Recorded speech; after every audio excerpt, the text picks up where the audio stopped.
예배를 시작하기 전에 잠깐 광고 하나를 알려드리고 예배를 시작하겠습니다. 저희 교회가 크로스웨이 센터라고 우리가 이전에 부르던 애플 빌딩 뒤에 우리 파킹 스페이스를 사용하고 그 뒤쪽에 있는 그 옆에 있는 건물 뒤쪽 파킹 스팟은 우리가 사용하는데 그 앞쪽에 그러니까 도로가 있는 그 애플 스트리트 도로가 있는 앞쪽 파킹은 그쪽에 있는 그 건물에서 이용하는 테넌트가 손님을 받기 위해서 그 파킹을 비워둬야 되거든요. 근데 우리 성도님들이 거기다가 파킹을 해놓으니까 오늘 아침에도 몇 번 찾아오셔가지고 파킹 장소를 뒤쪽으로 좀 옮기라고 이렇게 말씀하셨다는 거니까요. 대부분 1부 예배 오시는 분들 또 2부 예배 오시는 분들 기억하시고 그 크로스웨이 센터 맞은편에 있는 그 빌딩 우리 도로 앞쪽 그리고 도로 쪽에는 파킹을 조금 삼가 주시면 좋겠다라는 광고를 드리겠습니다. 하나님께서 허락하신 복되고 거룩한 주일이 되었습니다. 다 같이 묵상 기도 드림으로 주일 예배를 하나님께 올려드리겠습니다. 하나님은 영이시니 예배하는 자가 영과 진리로 예배할지니라. 아멘.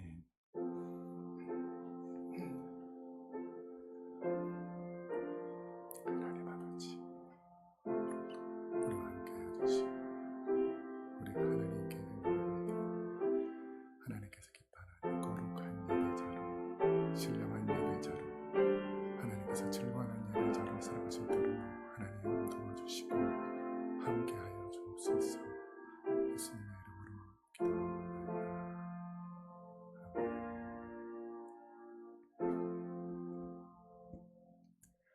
사랑과 은혜가 풍성하신 하나님 아버지, 감사와 결실의 계절 가을에 주님의 사랑과 은혜를 기억하며 감사하게 하시니 감사드립니다. 마음의 평강과 은혜를 더하여 주시는 주님, 세상의 염려와 걱정을 안고 주님 전에 오르시는 분들이 있다면 이 시간 말씀과 기도와 찬양을 통하여 하나님의 위로와 평강을 경험하는 예배가 되길 소망합니다. 우리의 삶의 주인 되시고 위로자 되시며 삶의 이유가 되신 예수님의 이름으로 기도드립니다. 아멘. 다 같이 자리에서 일어나셔서 찬송가 32장을 찬송하겠습니다.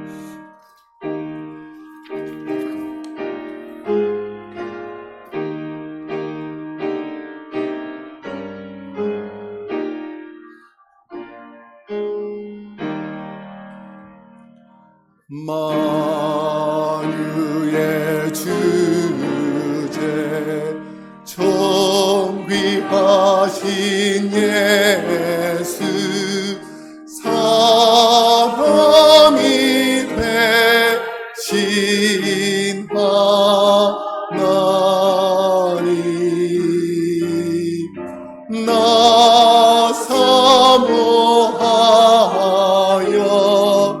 영원히 섬긴 내 영광 되신 주로다.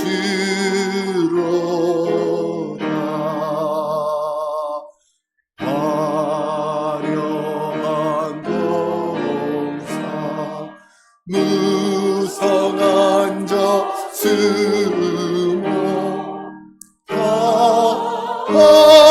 아름답고 묘하나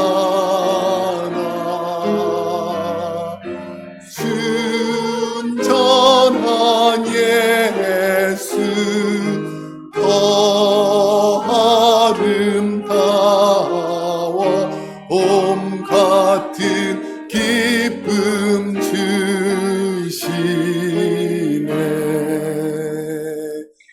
광명한 해와 명랑한 저 달빛 수많은 별들 빛나나 주 예수 빛은 더 찬란하여 참 비교할 수 없네.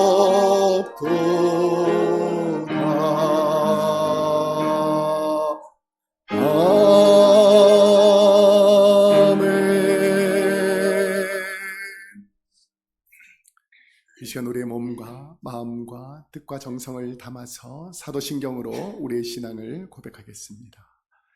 전능하사 천지를 만드신 하나님 아버지를 내가 믿사오며 그 외아들 우리 주 예수 그리스도를 믿사오니 이는 성령으로 잉태하사 동정녀 마리아에게 나시고 본디오 빌라도에게 고난을 받으사 십자가에 못 박혀 죽으시고 장사한 지 사흘 만에 죽은 자 가운데서 다시 살아나시며 하늘에 오르사 전능하신 하나님 우편에 앉아 계시다가 저리로서 산 자와 죽은 자를 심판하러 오시리라. 성령을 믿사오며 거룩한 공회와 성도가 서로 교통하는 것과 죄를 사하여 주시는 것과 몸이 다시 사는 것과 영원히 사는 것을 믿사옵나이다. 아멘. 자리에 앉으시겠습니다.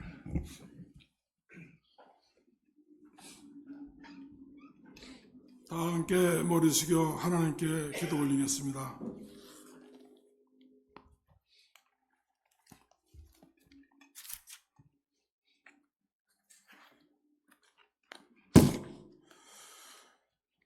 사랑이 많으시고 참 좋으신 하나님 아버지, 이 시간 감사를 드립니다.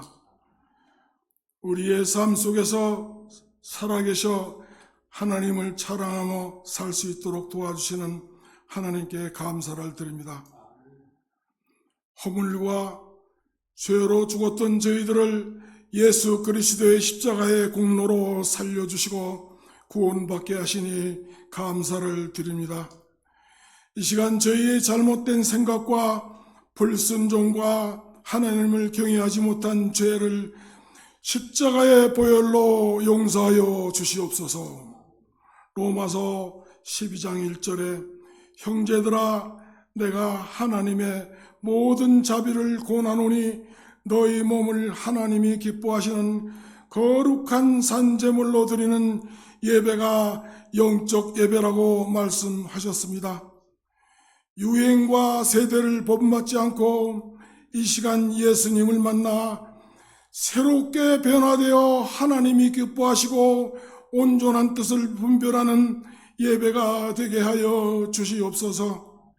성가대의 아름다운 찬양을 기뻐 받으시고 많은 성도들의 찬양과 기도 속에 임하시는 주님을 이 시간 만나게 하셔서 새로운 삶의 지렛대가 되어 예수님과 함께 살아가는 저희들 되게 하여 주시옵소서.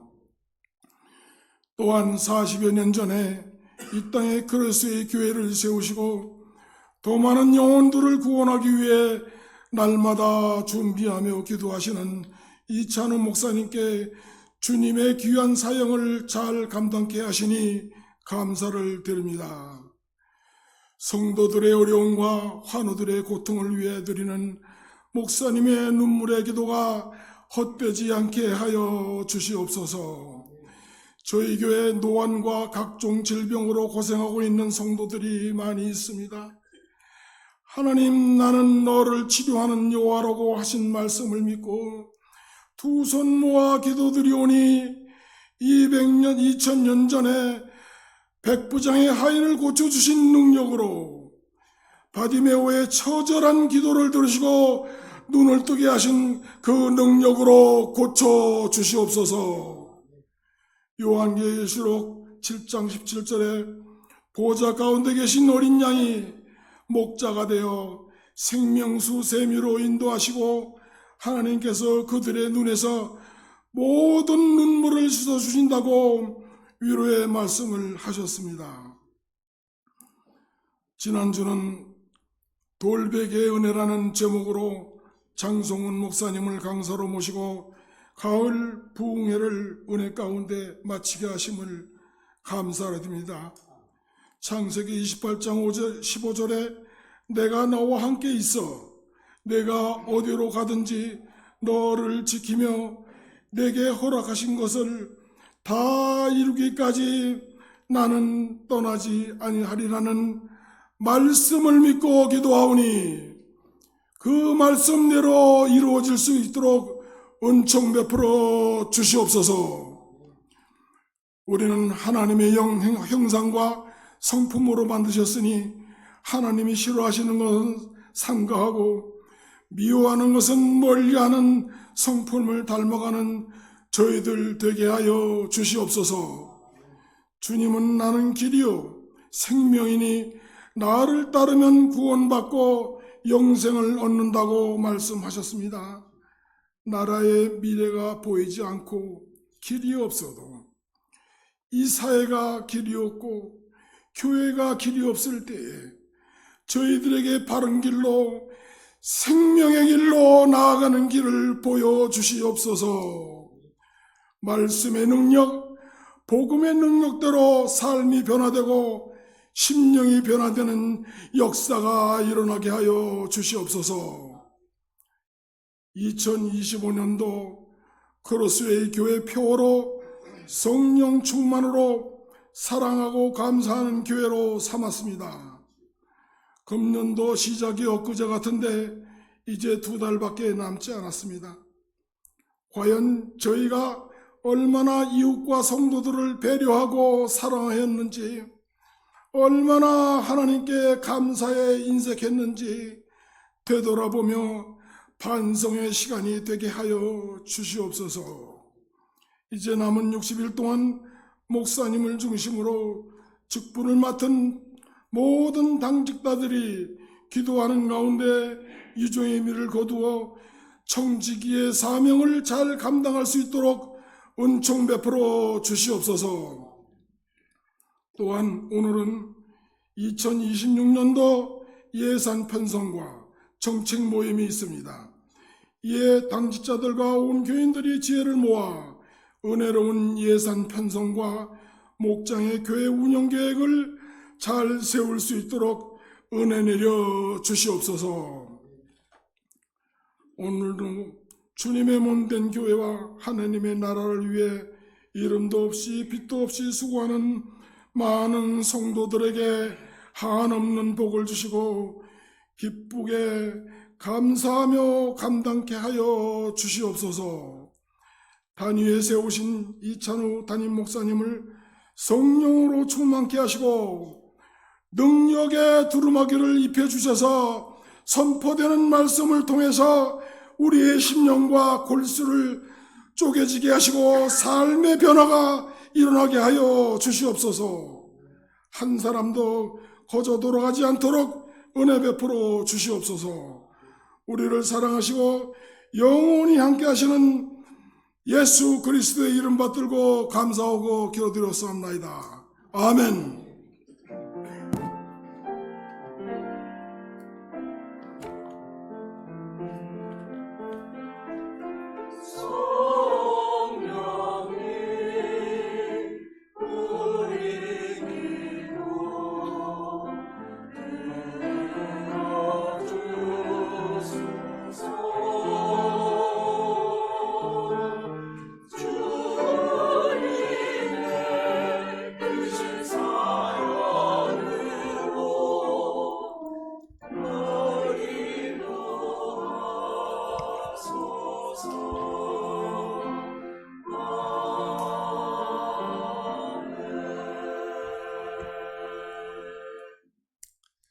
이 시간 봉헌 시간입니다. 다 같이 일어나셔서 봉헌송 부르시면서 준비하신 예물 하나님께 올려드리겠습니다.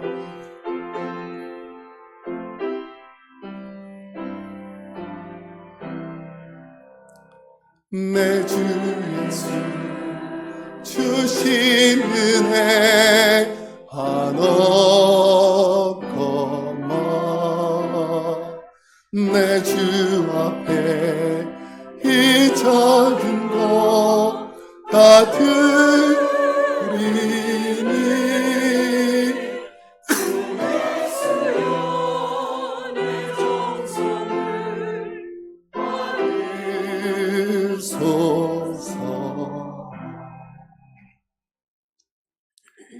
사랑과 은혜가 풍성하신 참 좋으신 하나님, 오늘도 우리를 사랑하여 주시고 은혜 내려 주셔서 하나님 전에서 예배 드리고 찬송하며 하나님께서 주시는 복과 은혜를 누릴 수 있도록 주의 전으로 불러주시니 감사합니다.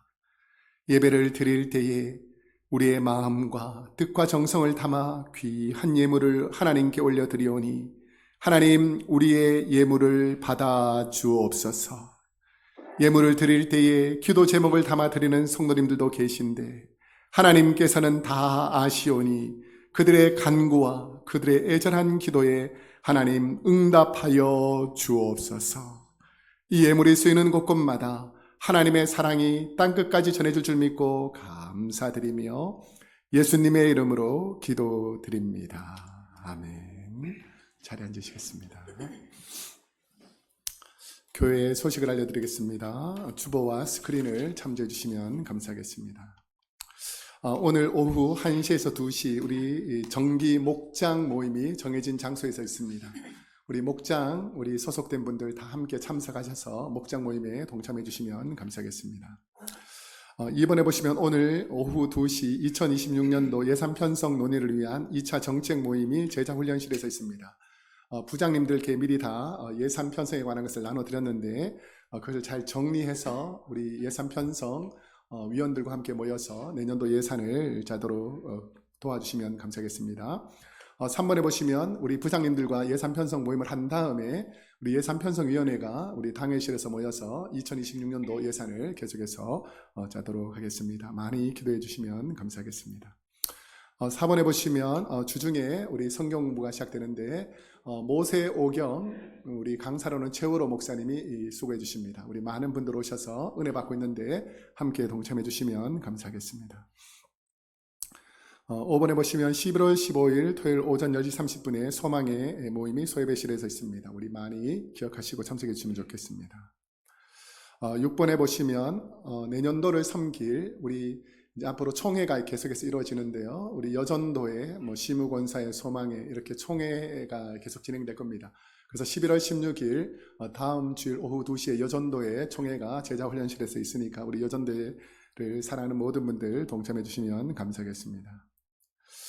7번에 보시면 원래 이번 달에는 특별히 11월 20일 목요일 우리 최호로 목사님이 수요일 날 우리 성경 강의를 하게 되어서 이번 달에만 특별히 목요일 10시 30분에 우리 이웃사랑부 섬기기로 했습니다. 기억하시고 동참해 주시면 감사하겠습니다. 8번에 보시면 원래 11월 28일 금요일이 마지막 금요일인데요.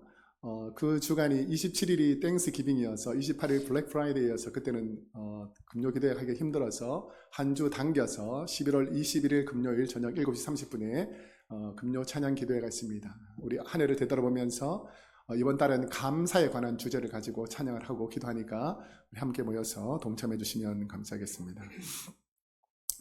9번이 제일 중요한데요. 혹시 주보 있으면 잠깐 한번 펴보실래요? 주보 제일 앞부분 다 피셨습니까? 그 표 그림이 있잖아요. 성령의 충만으로 사랑하고 감사하는 교회, 혹시 그 밑에 1년 내내 우리가 계속해서 써놓은 글이 있습니다. 혹시 보입니까? 뭐라고 써있죠? 한 영혼을 주님께.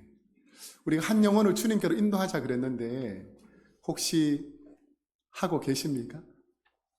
우리가 11월 23일 추수감사절 연합예배 때는 우리가 매년 총동원 전도주일 이렇게 합니다. 오늘 설교 시간에도 나오게 되는데 하나님께서는 어떤 성도를 기뻐하실까? 하나님은 어떤 성도를 귀하게 생각하실까? 이건데요. 오랜만에 한번 옆 사람에게 한번 이렇게 축복했으면 좋겠습니다. 한 영혼을 주님께 한번 할까요? 시작.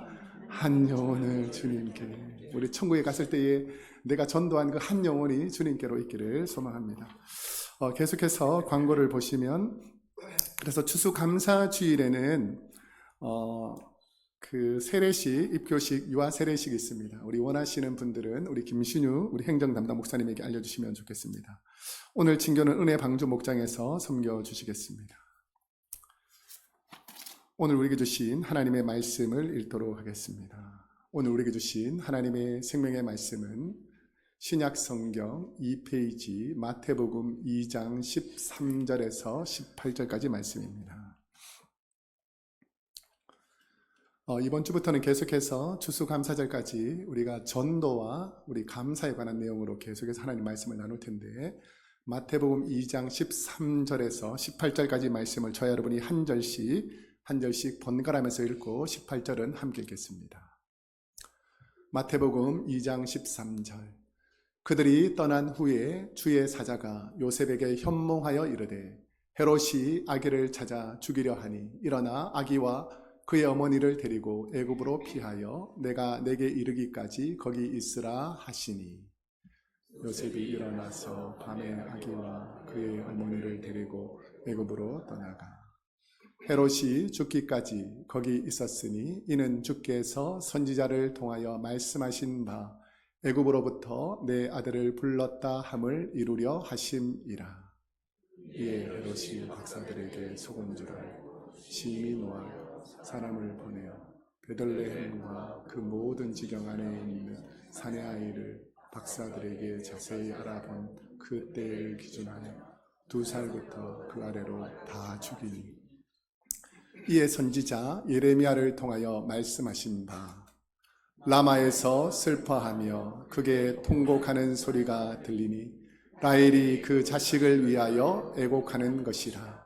그가 자식이 없으므로 위로받기를 거절하였도다 함이 이루어졌느니라. 아멘.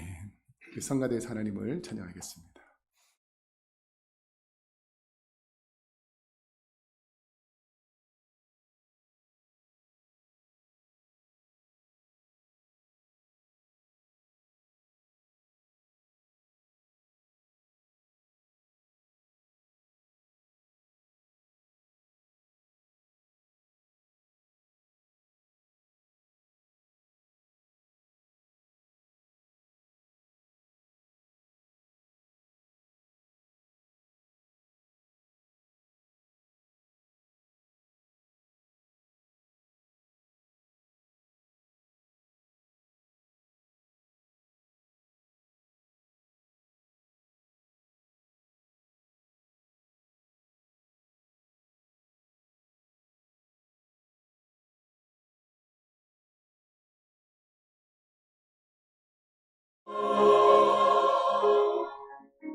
하나님께 감사의 말씀을 드리겠습니다. 우리가 잘 아시는 이 평안에라는 이 찬양은 셰퍼포드라는 분이 자기 아들을 잃어가지고 너무 상심했을 때에 가족들이 유럽으로 여행을 가기 위해서 아내와 그 네 딸이 이 대서양을 건너가는 그 순간에 그 배가 침몰을 해서 아내만 살아남고 네 딸이 다 죽어버리는 그 상황 속에서 이제 아내를 위로하기 위해서 건너가는 그 배 위에서 이곳에 당신의 딸들이 바다에서 수장되었습니다 라는 그 얘기를 듣고 너무 가슴이 아파서 통곡하다가 손실로 내려와서 하나님께 편지를 쓰면서 쓴 내용이 이 가사죠. 여러분 같으면 그 내 딸을 잃고 평안하다라고 말하기 쉽지 않을 것입니다. 그런데 우리가 하나님 나라 천국에서 다시 만날 소망이 있기 때문에 평안이 있는 줄로 믿습니다. 우리가 좀 깊이 생각해야 될 부분이 뭐냐면 과연 나만 천국 가는 것이 옳은가? 우리 가족들, 자녀들, 형제들 이렇게 있으면 다 지옥불에 떨어지고 말 텐데 나만 천국 가는 것이 맞는가?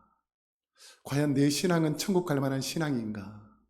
주님 다시 만나를 멀지 않았는데 나는 온전한 믿음이 있는가? 이런 것을 생각하면서 주여 은혜를 내려 주옵소서라고 기도해야 될 줄로 믿습니다. 그래서 오늘 말씀을 들을 때에 하나님 믿지 않는 영혼들 주여 은혜를 내려 주옵소서. 하나님 구원받지 못한 우리 자녀들 은혜를 내려 주옵소서라는 마음으로 우리 기도하고 말씀을 받도록 하겠습니다. 사랑과 은혜가 풍성하신 하나님 아버지, 결실의 계절 가을 이 11월에 하나님 믿지 않고 지옥불로 달려가는 우리의 자녀들과 우리 형제들과 이웃들과 친척들, 친구들을 생각하며 우리가 굳건한 믿음, 온전한 믿음으로 믿지 않는 영혼들에게 한 영혼에게 복음을 전하는 복된 한 달, 한 주간 남은 생애가 되게 하여 주옵소서.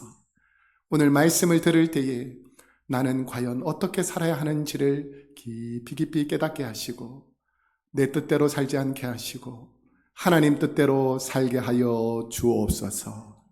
감사드리며 예수님의 이름으로 기도드립니다. 아멘. 오늘은 마태복음 2장 13절에서 18절까지 말씀을 중심으로 헤롯 대왕과 아기 예수, 헤롯 대왕과 아기 예수라는 제목으로 하나님 말씀을 선포하도록 하겠습니다. 우리의 인생이 소중하고 신중하고 절대로 허비하면서 보내지 말아야 될 이유 중에 하나는 뭐냐면 우리가 이 세상에서 살아가는 기회가 딱 한 번밖에 없다는 것입니다. 내가 살아가는 오늘이 다음에 또 돌아오고 내가 살아가던 10대와 20대가 다음에 또 돌아오는 것이 아니라 내가 살아가는 이 시대는 60대든 70대든 80대든 내게는 딱 한 번밖에 주어지지 않은 인생이라는 것이기 때문에 이게 너무나 소중하고 귀하다라는 것을 인식하며 살아야 된다는 것입니다. 그래서 마태복음 2장에 보면 오늘 본문에 크게 두 명의 왕에 대한 이야기가 시작됩니다. 한 사람은 로마의 식민지 아래에서 로마의 신임을 얻어서 이스라엘을 통치하던 헤롯 대왕이라는 사람이 있었고 다른 한 분은 이 땅에 오신 아기 예수입니다.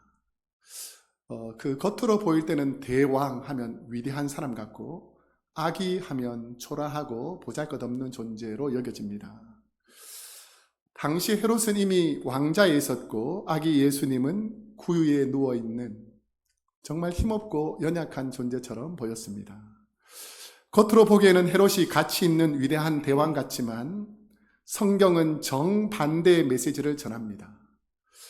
두 왕의 만남은 단순히 역사적인 사건만이 아니라 인간이 추구하고 원하는 왕과 하나님께서 세우시는 나라의 왕에 대한 모습을 보게 된다라는 것을 알 수 있습니다. 가치가 있는가, 가치가 없는가를 평가할 때에 우리는 여러 기준이 있습니다. 예를 들어서 상품이나 물건의 가치를 무엇을 통해 알 수 있습니까? 가격표를 보면 알 수 있죠. 아, 이게 어느 정도 가치가 있는지는 가격을 보면 아, 이런 가치가 있구나라는 것을 알게 됩니다.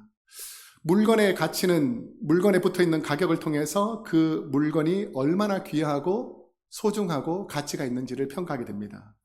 그래서 가치가 있다라고 내가 깨달아지면 좀 비싸다고 할지라도 그 가치에 영향력을 미치니까, 이런 가치에 영향력을 미치니까 비싼 가치의 대가를 치르고도 그 물건을 사게 되는 것입니다.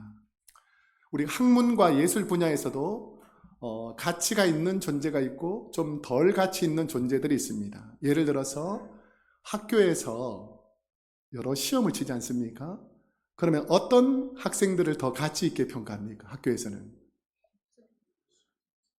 공부를 열심히 해서 성적을 잘 받는 아이들은 가치가 있다고 생각하고, 학교에서 공부도 안 하고 매일 놀고 시험 치면 거의 뭐 바닥을 치고 있는 이런 분들은 어떻게 생각합니까? 가치가 없다라고 평가하는 이유가 뭐냐면 그 영향력이 어떤가를 보고 알 수 있는 것이죠. 이와 마찬가지로 열심히 노력하여서 예술 분야에서 아주 뛰어난 분야를 이루는 사람과 실력도 없는 사람에게 똑같은 가치를 부여하지는 않습니다. 그래서 좋은 그림이 있고 좋은 아티스트가 있는 것이죠. 운동선수도 마찬가지입니다. 운동한다고 다 동일하게 평가하는 것이 아니라 뛰어나고 탁월한 능력을 가진 사람에게는 그 사람의 가치를 높게 평가해주고 게으르고 나태한 사람에게는 그 가치를 높게 평가하지 않는 이유가 모든 것에는, 모든 사물에는, 모든 사람에게는 우리가 가치를 부여하고 있다는 것을 알 수 있습니다. 그러면 성경의 여러 인물 중에서, 성경의 인물들이 많이 나오는데 세상 사람들이 보는 기준에서, 기독교인들 성도들이 보는 기준이 아니라 세상 사람들이 보는 기준에서 정말 가치가 부족하고 가치가 떨어지는 사람은 누구일까를 생각해 보면 예수님입니다. 왜냐하면 예수님은 정식으로 결혼식을 올린 부모에게서 양쪽 가문의 축복을 받으며 행복한 가정에서 태어난 것이 아닙니다. 결혼식도 제대로 하지 않은 여인이 상대 모르게 임신하여서 아기를 낳은 오늘 일종의 미혼모 자녀로 예수님이 태어났다라는 것입니다. 태어난 장소 또한 자녀 대부분이 가족의 축복을 받으며 따뜻한 가정에서 태어나는 것과 상반되게 예수님은 마리아와 요셉이 살던 갈릴리 지역을 떠나 몇 개월 후에 도착한 낯선 땅 베들레헴 어느 가축의 우리에서 아기 예수님이 태어나십니다. 이렇게 초라하게 부족하게 태어나는 분이 과연 어느 정도 있겠습니까? 그뿐 아니라 예수님의 죽음은 세상 사람의 눈에 더 가치 없는 생을 마감하는 죽음을 맞이합니다. 죽을 때 어떻게 죽으시냐면 너는 죄인이다 라고 유죄를 선고받고 많은 사람들이 보는 앞에서 매를 맞고 피를 흘리며 함께 있던 사람이 고개를 돌리고 주님의 얼굴에 침을 뱉고 십자가에서 벌거벗긴 채 33세 젊은 나이에 생을 마감합니다. 세상의 기준에서는 아무런 가치 없는 2000년 전에 비참한 청년으로밖에 인식되지 않는 그런 분이 바로 예수님일 수 있다는 것이죠. 이와는 반대로 세상의 기준에서 대왕으로 불린 사람이 오늘 본문에 나옵니다. 누구죠? 헤롯은 사람들이 그냥 헤롯이라고 부르지 않고 헤롯 대왕이라고 불렀습니다. 헤롯은 야곱의 형 에서의 후손인 에돔 출신으로 정통 유대인도 아니었습니다. 그런 그가 로마 원로원의 신임을 얻어서 예수님이 죽은 33세 나이에, 예수님이 33세 돌아가시잖아요. 근데 이 헤롯은 33세 왕이 되어서 얼마나 수완이 많고 정치를 잘했는지 대왕이라는 호칭을 받습니다. 헤롯 대왕은 정치적 수완이 뛰어나서 왕이 된 다음에도 38년, 거의 40년 동안 왕자에 있을 정도로 힘과 권세가 대단한 왕이었습니다. 로마 역사 문헌에 보면 헤롯이 대왕의 가치를 짐작할 수 있었는데 그때 당시에 로마 황제가 아우구스투스라는 황제가 있었는데 이 황제를 계속해서 견제하면서 황제를 공격하던 마르쿠스 안토니우스라는 사람이 있었는데 이 헤롯은 황제 편이 아니고 이 황제를 대적하는 마르쿠스 안토니우스 편에 있었음에도 불구하고 황제가 이스라엘을 통치하도록 38년 동안 왕으로 임명할 정도로 그의 정치적 수완과 능력이 대단했다라는 것을 역사를 통해서 알 수가 있습니다. 헤롯 대왕은 그가 남긴 업적에서도 당대의 가장 위대한 건축을 성공적으로 이룬 사람이었습니다. 헤롯이 이스라엘을 통치하면서 모든 성벽을 재건하고 이스라엘 백성들이 가장 소중하게 생각하는 솔로몬 때 지었던 성전이 제대로 영향력이 없고 다 회파되었으니까 바벨론 포로 이후에 많이 회파되어서 완전히 초라하게 되어 있던 것을 완전히 재건해서 솔로몬 시대에 있었던 성전보다 서너 배 더 큰 크고 화려하고 아름다운 성전으로 이스라엘 백성들이 야, 우리 성전이 이렇게 좋구나 라고 자랑할 만큼의 아주 멋진 성전을 건축해 줍니다. 지금도 화려한 성전의 터가 남아있는데 성지순례를 가보면 서쪽 벽이 아직도 아주 튼튼하게 남아있는 것을 볼 수 있습니다. 그래서 오늘날 방문하는 많은 사람들도 솔로몬 시대의 이 성전보다 헤롯 시대의 성전이 훨씬 더 대단하구나 라고 칭찬할 정도로 헤롯은 대단한 영향력을 끼쳤던 사람입니다. 그와 반대로 예수님이 30세까지 아버지 요셉의 기업을 이어서 가진 직업이 있었습니다. 혹시 뭔 줄 아십니까? 목수였죠, 목수. 그런데 예수님이 건축 작품으로 남긴 작품이 무엇인지, 어떤 집을 지었는지, 어떤 사람도 주목하지 않은 그냥 평범한 목수 출신의 청년에 불과했습니다. 예수님은 세상 사람들 보기에는 멋지고 화려한 기술도 없었기 때문에 그를 주목하지 않았습니다. 자, 그러면 이 상황 속에서 오늘 우리는 헤롯 대왕과 아기 예수를 통해 내가 원하는 삶은, 나의 가치는 누구를 더 닮으려고 살아가고 있는가? 우리는 예수님 믿는다는 하나님의 자녀라고 하면서도 내가 원하고 내가 닮아가고자 하는 그 시선이 헤롯 대왕처럼 살기 위해서 이 땅에 살려고 하는지, 아니면 예수님처럼 살려고 하는지, 우리가 신앙의 근본적인 것부터 오늘 말씀은 시작합니다. 인류 역사에서 크게 두 부류의 왕들이 존재합니다. 한 부류의 왕은 세상 권력과 적들의 두려움으로부터 강인하고 능력 있는 왕이 되어야 된다. 내가 주위 사람들한테 무시당하지 않고 내가 영향력 있으려면 나는 힘있고 능력 있는 사람이 되어야 된다. 그렇다 보니까 늘 주위에서 나를 죽이고 배반하면 어떡할까? 두려움이 가득한 그런 왕이 있고, 또 다른 부류의 왕은 사랑과 희생으로 백성을 섬겨서 백성들에게 존경받는 왕들도 많이 있더라는 것입니다. 헤롯 대왕의 일생을 다룬 전기로 유명한 책이 헤롯 유대인의 왕 로마의 친구라는 책이 있습니다. 헤롯 유대인의 왕 로마의 친구. 이 책의 제목에서만 보더라도 헤롯이 이스라엘 대왕이 될 수 있었던 것은 로마인의 친구로, 세상의 권력과 힘의 친구로 살았기 때문이다. 내가 오늘날 이 땅에서 살아갈 때에 나는 이런 친구가 많습니다. 나는 이런 친구 때문에 영향력이 있습니다. 그 친구들이 세상적인 친구면 여러분들 믿음을 다시 한번 돌아봐야 합니다. 그런데 예수님은 혹시 누구의 친구라고 불렸는 줄 아십니까? 죄인들의 친구라고 불렸습니다. 가난하고 소외되고 병든 사람들의 친구가 되셔서 그들과 함께 먹고 그들의 아픔을 함께 들어주는 친구로 왕으로 오신 예수님은 자신의 권세보다 그들을 따르는 백성들에게 훨씬 더 관심이 많았다는 것이죠.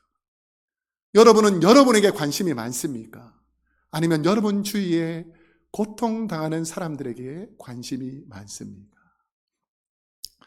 오늘 본문에서 성경이 말하는, 세상이 말하는 것이 아니라, 역사가 말하는 것이 아니라 성경이 말하는 헤롯 대왕은 어떤 왕인가? 자, 16절 후반부를 잠깐 한번 함께 읽어보겠습니다. 시작. 그때를 기준하여 2살부터 그 아래로 다 죽이니. 성도이든 아니든 부모에게 가장 애틋한 존재, 부모의 마음을 따뜻하게도 세찬 겨울 얼음처럼 시리게 하는 존재가 있다면 자녀일 것입니다. 동서고금을 막론하고 자녀가 세상에서 잘되고 행복하게 사는 것이 이 땅의 모든 부모의 바람일 것입니다.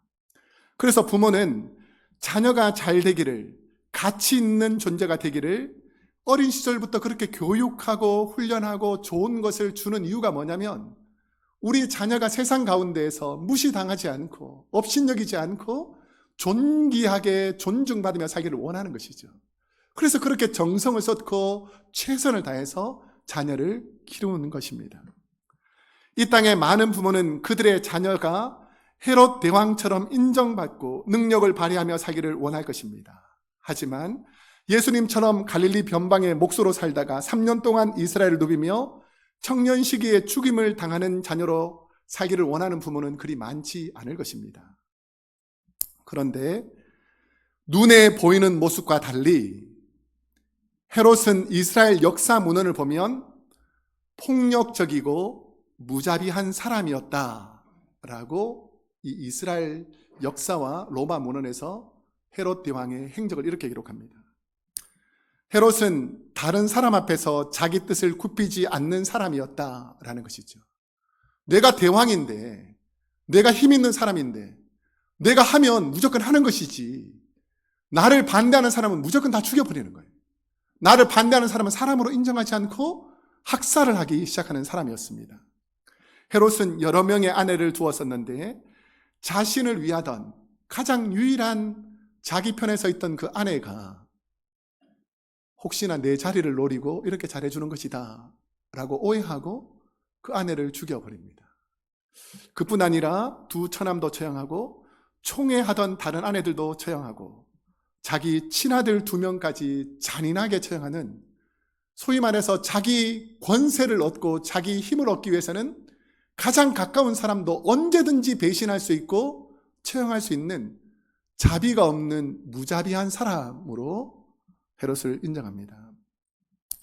헤롯은 세상의 업적이 많이 이루어졌는지는 모르지만 그의 마음은 불안과 두려움, 로마의 정치인들에게 인정받고 이스라엘 백성에게 존경받는 왕이 되려고 스스로 대왕이라는 칭호를 가지고 살았지만 이 땅에 있는 많은 독재자들, 악한 자들, 예를 들면 스탈린, 히틀러, 김일성, 이런 사람들의 삶은 그때 당시에는 자기가 힘이 있으니까 권세를 가지고 강하게 했을지 모르지만 역사는 그런 사람들을 불쌍한 사람, 애처로운 사람으로 평가하고 만나는 것입니다.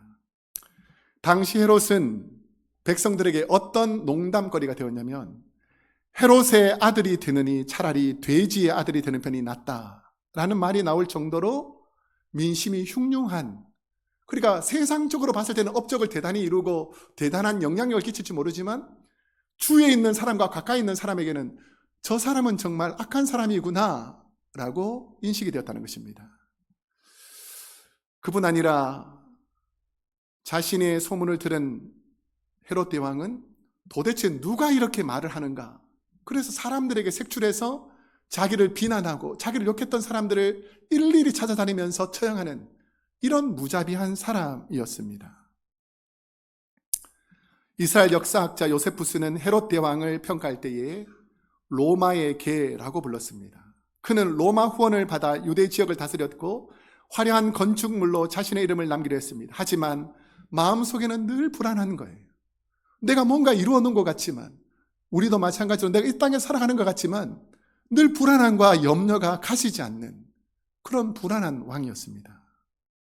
자, 그러면 말씀으로 돌아와서 우리가 생각하는 예수님이 탄생하신 밤, 베들레헴, 예루살렘 지역의 밤은 어떤 밤이었을 것 같습니까? 우리가 크리스마스 때마다 예수님 탄생하신 밤을 막 미사와 꿀을 섞어서 즐겁게 감사함으로 표현하지만 역사는 원래 그렇지 않았다는 것입니다. 예수님이 태어나신 그 밤에는 부모의 눈에 넣어도 아프지 않을 아기를 잃은 어머니들의 통곡과 애통이 있는 밤이었습니다. 헤롯 대왕은 메시아라 알려진 아기 예수를 죽이려고 베들레헴 모든 지경에 2살 아래에 있는 아이들은 다 죽이는 거예요. 자, 그러니까 주님이 탄생하는 밤은 고요한 밤, 거룩한 밤이 아니라 온 베들레헴과 예루살렘 지역에 가족들, 부모님들이 통곡하면서 우는 밤이었다는 것입니다. 우리 아이가 죽었습니다. 우리 아이가 억울하게 죽음을 당했습니다. 우리 아이가 이렇게 죽음을 당하는데 그 누구도 도와주지 않습니다라고 어머니들과 가족들이 통곡하며 외치는 밤이 바로 예수님이 탄생하신 그 밤이었다는 것입니다. 자녀가 죽어가는 상황에서 아무 힘조차 쓸 수 없는 연약하고 초라한 부모의 마음을 보신 적이 있습니까? 제가 15년쯤 전에 제가 이전에 사역하던 노스캐롤라이나의 교회에서 한 교인의 어머니가 급하게 응급실에서 저에게 전화가 왔습니다. 어느 여름날 아파트 수영장에 막 걷기 시작한 어린 아들과 나이가 조금 더 많은 누나가 얕은 무릎 정도밖에 오지 않는 그런 얕은 물가에서 누나와 놀고 있으니까 엄마는 마음을 놓고 그냥 풀장 옆에 있었습니다. 그런데 엄마가 한눈을 파는 사이에 아들이 물속에서 미끄러져서 이렇게 누워버리는 거예요. 그러니까 원래 무릎 정도이기 때문에 아이가 절대로 물에 빠지지 않는데 아이가 힘이 없으니까 미끄러져서 누워가지고 물속에 그냥 있는 겁니다.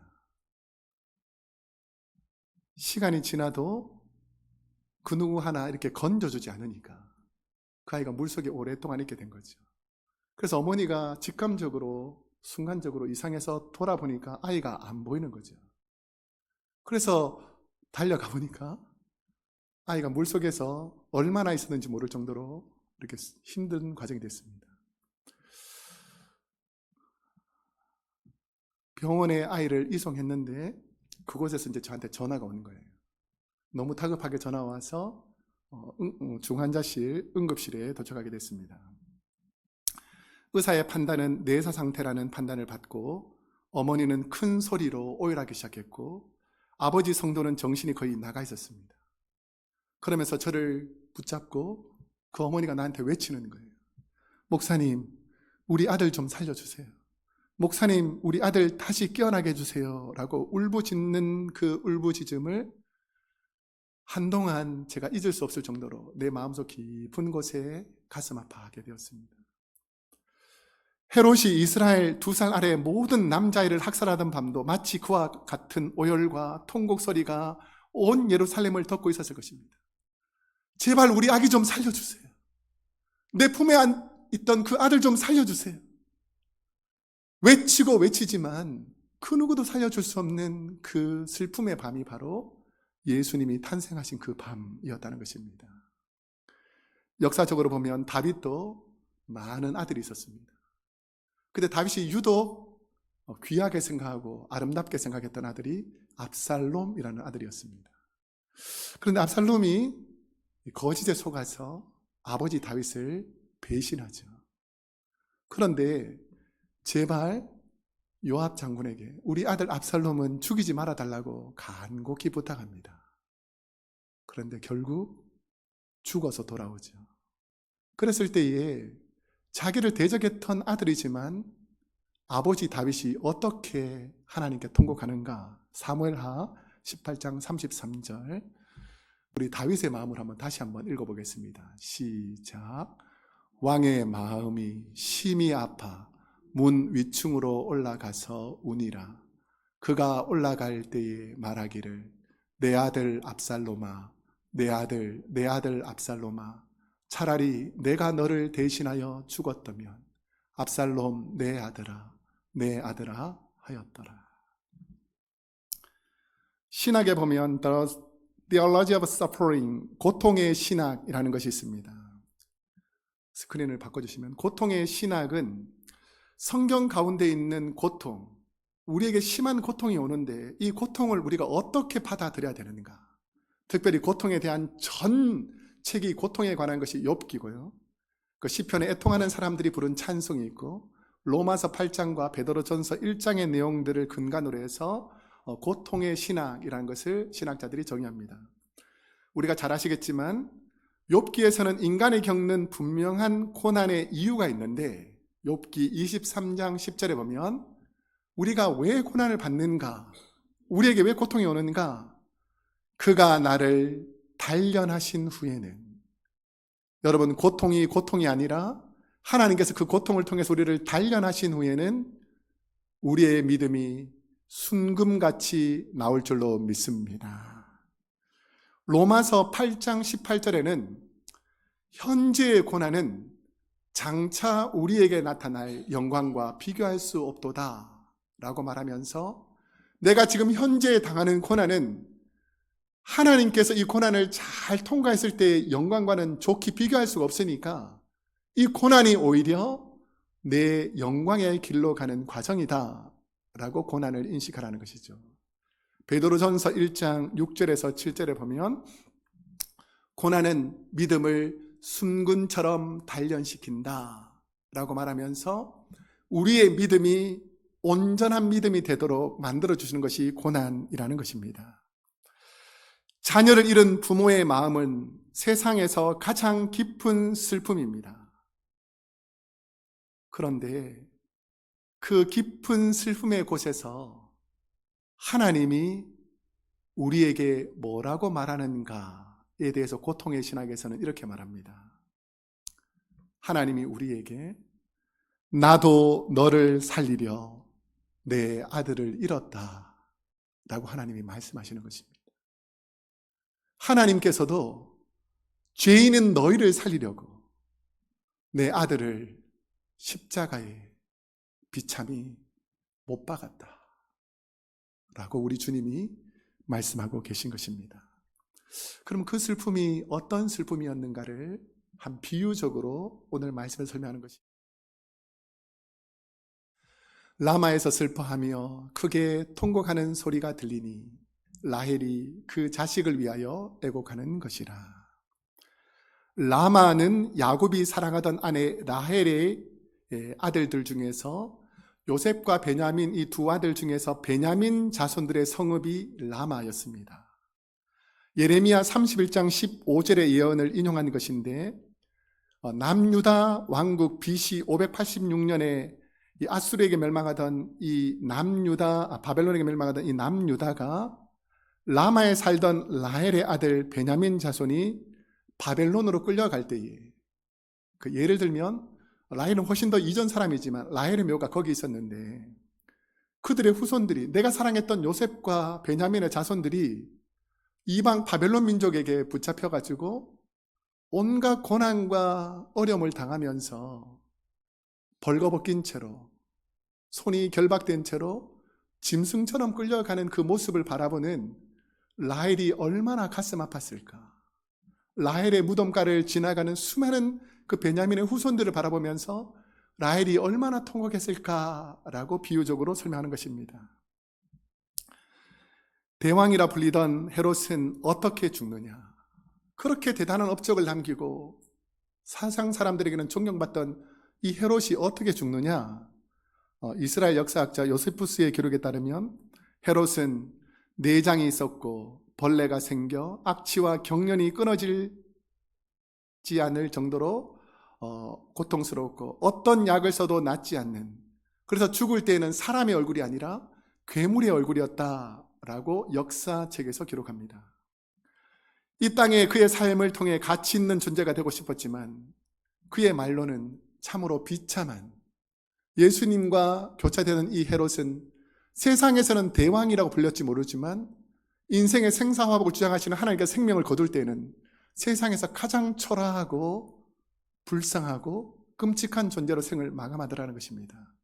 이와는 반대로 예수님은 이 땅에서 어떤 마지막 모습을 보이고 천국으로 가셨는가? 자, 사도행전 1장 11절 말씀 함께 읽어보겠습니다. 시작. 이르되 갈릴리 사람들아 어찌하여 서서 하늘을 쳐다보느냐? 너희 가운데에서 하늘로 올려지신 이 예수는 하늘로 가심을 본 그대로 오시리라 하였느니라. 우리 주님은 거룩한 모습으로 성화되어서 영화로운 존재로 하나님 나라에 올라가게 되는데, 그 영화로운 존재로 올라가신 너희가 본 그 모습 그대로 다시 영화로운 존재로 이 땅에 오실 것이다. 하나님께서 우리를 영화롭게 바꾸어 주실 줄로 믿습니다.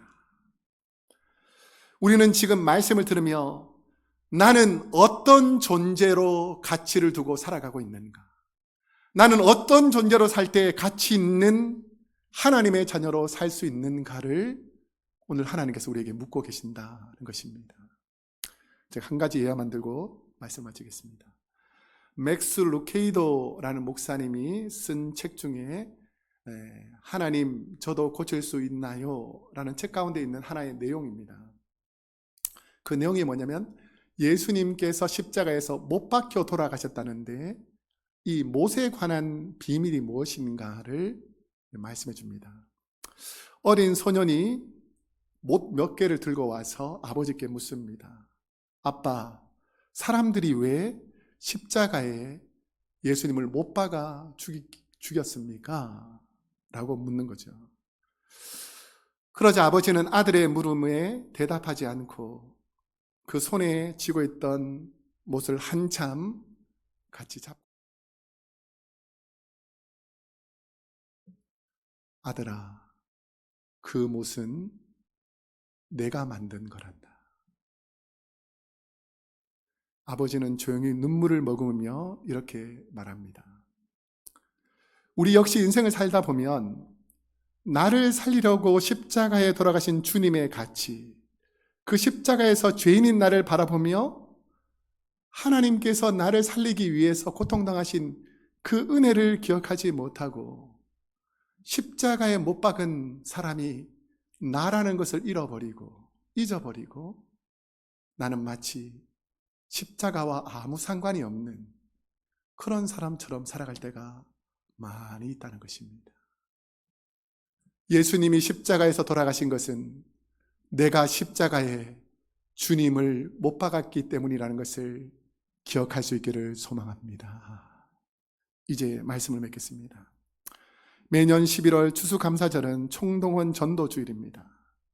하나님이 평가하시는 우리 성도의 가치는 비싼 집에 사는 성도라고 가치가 높거나 오래 살았다고 해서 가치가 높거나 물건이 귀한 것을 많이 가지고 있다고 해서 그 사람이 가치가 있거나 내가 가지고 있는 지식과 능력이 많다고 해서 그 사람을 가치 있는 존재로 우리 주님은 평가하지 않습니다. 우리 하나님이 우리의 가치를 평가할 때 너는 내가 그토록 가치 있게 생각하는 한 영혼을 살렸느냐? 내가 그렇게 귀하게 생각하는 천하보다 귀한 그 한 영혼에게 복음을 전했느냐? 이것을 가장 귀한 가치로 생각한다는 것이죠. 오늘 주님께 가치 있는 저와 여러분이 되시기를 주님의 이름으로 축복합니다. 기도하겠습니다. 사랑과 은혜가 풍성하신 하나님 아버지, 세상의 가치는 자기를 드러내고 자기를 높이고 자기의 업적을 드러내려고 하지만 우리 주님의 가치는 한 영혼, 죄인으로 죽어가는 그 영혼을 살리는 것이 하나님께서 가장 가치 있게 생각하는 것인 줄로 믿습니다. 오늘 우리가 이 땅을 살아갈 동안에 하나님을 바라보는 거룩한 성도, 하나님께 영광을 돌리는 거룩한 성도로 살게 하여 주옵소서. 예수님의 이름으로 기도드립니다. 아멘. 우리 주님의 시선이 어디 있는지 우리 그런 마음으로 우리 잘 모르시는 분도 있겠지만 우리 찬양을 통해서 우리 가사의 내용들을 생각하면서 내 시선을 주님께서 바라보는 시선으로 함께 하겠다라는 그런 마음으로 우리 하나님을 바라보고 우리 자녀를 바라보고 우리 이웃을 바라보고 우리 형제를 바라보는 그런 마음으로 우리 주님을 찬양하겠습니다.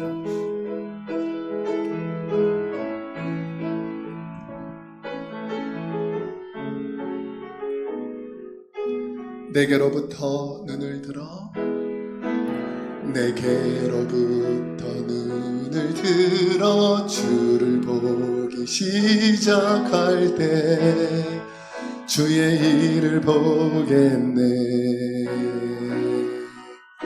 내 작은 마음 돌이키사 하늘에 꿈꾸게 하네. 주님을 볼 때 모든 시선을 주님께 드리고 살아계신 하나님을 느낄 때 세상 역사가 되고 하나님이 일하기 시작. 성령이 나를 변화시켜, 성령이 나를 변화시켜 모든 두려움 사라질 때 주의 일을 보겠네. 황폐한 땅 한가운데서 주님 마음 알아가리. 주님을 볼 때 모든 시선을 주님께 드리고 전능하신 하나님을 느낄 때 세상은 주의 나라가 되고 하나님이. 우리 다시 한번 1절. 내게로부터 눈을 들어, 내게로부터 눈을 들어 주를 보기 시작할 때 주의 일을 보겠네.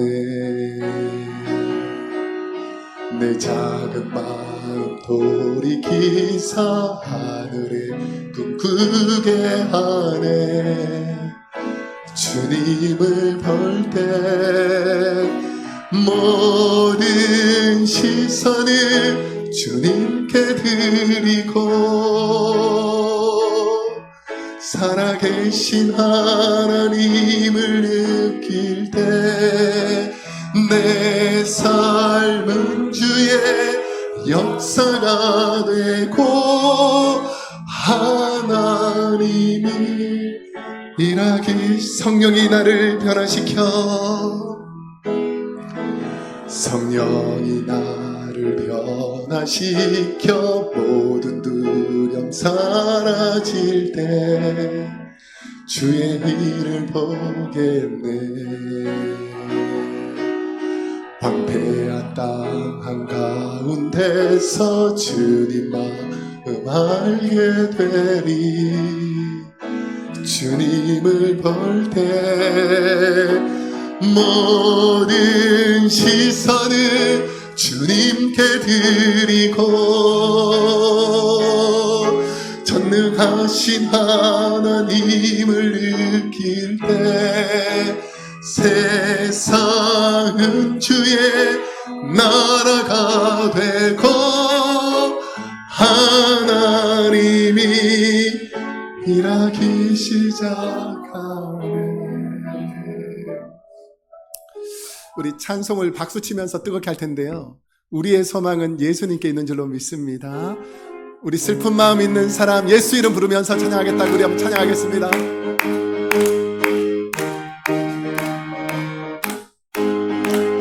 우리의 걱정과 근심을 내려놓고 슬픈 마음 있는 사람 예수 이름 믿으면 주님을 찬양하겠습니다.